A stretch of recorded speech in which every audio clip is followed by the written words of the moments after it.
Ilia, stop running, Ilia. Stop running, Ilia. Good boy.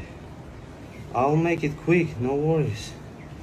Good boy. So Arman Tsarukyan has officially begun his online harassment campaign against Ilia Topuria in order to get the next shot at the lightweight title, and I'm not gonna lie, I kinda like it. As much of a fan as I am of Ilia, pointing out his chronic Conor McGregor meat riding syndrome will always get a laugh out of me. And being that Arman is the rightful #1 contender that's currently being treated as some kind of a nuisance by not only Ilia, but seemingly the rest of the lightweight division as well, I think that he's fully entitled to campaigning for what's rightfully his. And sure, he messed up by pulling out of his fight against Islam Makhachev back in January, but that doesn't make Paddy Pimblett, who's barely in the top 10 and only fights once a year, the rightful successor. And when you take into account that Ilia already starts 2 out of the top 5 in Charles Oliveira and Max Holloway within the last year, the latter of which brutally knocked out the third potential contender in Justin Gaethje in 2024, Arman being the next challenger is a no-brainer. And yet, we have guys like Dan Hooker, who hasn't fought anybody in the top 5 since 2021,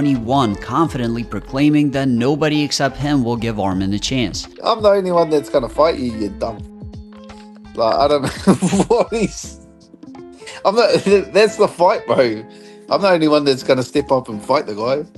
Like, who else is gonna fight the guy? The conviction with which Hooker said this about the guy holding the clear #1 ranking in the lightweight division should make everyone pause and think about what's actually going on in the UFC behind the scenes. Because if we follow the context clues with multiple people coming out and saying the same thing, and Paddy Pimblett being brought into the octagon by Joe Rogan after Ilia Topuria's win over Charles Oliveira at UFC 317, it seems that Arman being passed up for a next title shot isn't just wishful thinking from other hopeful lightweight contenders, but what the UFC actually wants to do, which emboldens these fighters to publicly act like Arman's insignificant. And in my opinion, this rant on the Nelk Boys livestream by Ilia Topuria was a deliberate attempt to execute the UFC's game plan, because not only did he say that he would refuse to fight Arman, but he also advised Paddy Pimblett not to give him a chance, as if setting him up for something bigger. If I was Paddy, I wouldn't give the opportunity to Arman. It's like, listen, when you put so much effort in the game and whatever you're doing, and you have a guy in front who you don't know that maybe he could pull out from the fight, that's not something good for us.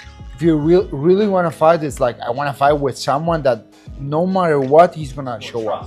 He's gonna show up. He's a fighter. It's not my back, bro. I don't fucking care. Go in. No one cares about the excuses. They're gonna give him a fight before the title shot, because there is no way. If I'm the world champion, I'm never gonna give him a chance to fight for the title. I will be like, listen, if that's the case, take my belt. I don't do it. And if we follow the context clues once again, I think what's actually happening becomes clear. First of all, after Ilia knocked out Charles Oliveira at UFC 317, he called out Arman Tsarukyan as the next opponent in his post-fight interview with Joe Rogan by referring to him as the guy whose back hurts when Rogan asked him who's next. But Joe ignored this and brought Paddy Pimblett into the octagon instead, even though Arman actually weighed in as the backup. Now, it could have been a mistake, but considering that the camera immediately panned to Paddy as soon as his name was mentioned, and the security actually helped him climb the barricade and guided him into the cage door, I'd say that the segment was at least somewhat pre-planned. I know he marches to the beat of his own drum a lot, but I just can't picture Joe Rogan spontaneously turning to the crowd and saying, let's see if we can get Paddy in the cage without being prompted to do so, and Dana White claiming that he would have never approved it in the post-fight press conference just seemed like plausible deniability. But answering questions about Tsarukyan's status as the next contender with deflections, on the other hand, made it seem like some plans were being reworked in real time. You know, the guy had the opportunity to fight for a title and didn't make weight. It's just, I mean, you couldn't fuck up anything worse than that.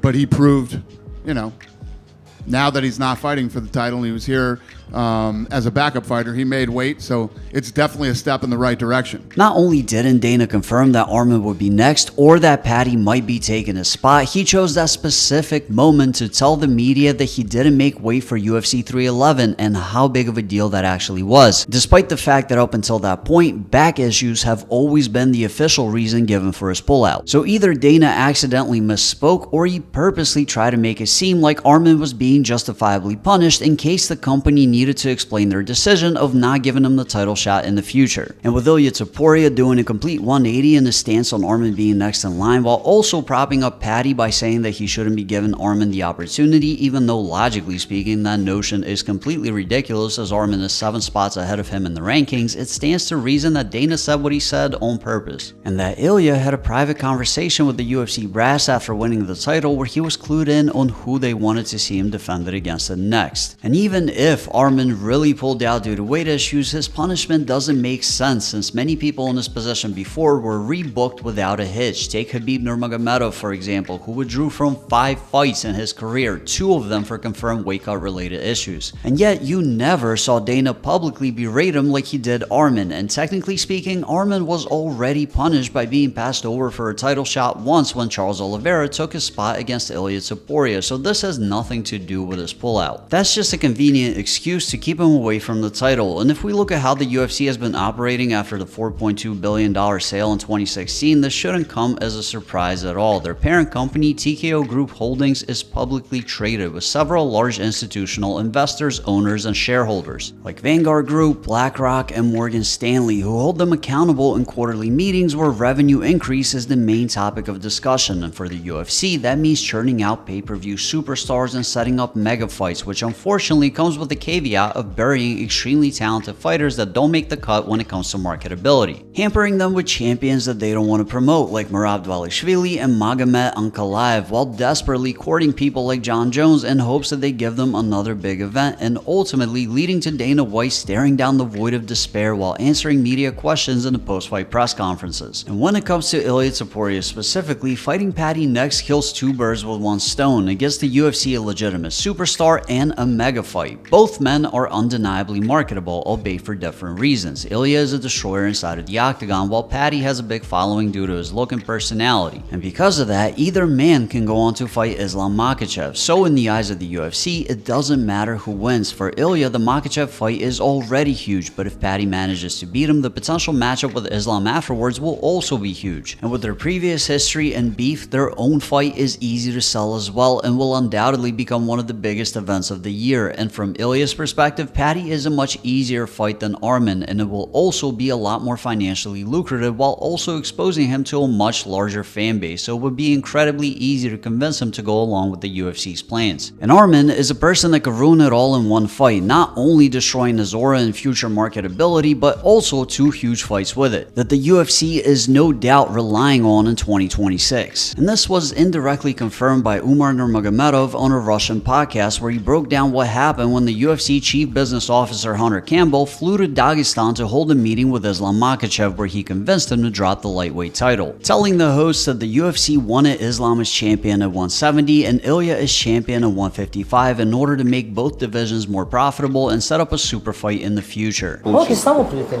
Он такой, знаешь, как он очень сильно погружен в работу. И это тот человек, который сделал бой Хабиб Конор. Он такой человек, который большой фанат. Как я понял, он очень большой фанат именно боев. Большие бои хочет делать. Он прилетел, и он, я не знаю, честно, я не знаю, это можно говорить или нет, но они хотели, чтобы Ислам поднялся. Они хотели из Топурию чемпиона в 70 килограмм сделать. Это не потому, что Ислам хочет наверх подняться, а потому, что они хотят его чемпионом там видеть. Потому что они думают, что он будет продавать бои. То есть сам Хантер, представляешь, прилетает к тебе и просит, поднимись. Ну вот план был такой, если выиграет Билал, Ислам должен был защищать пояс. 70. Против Билала.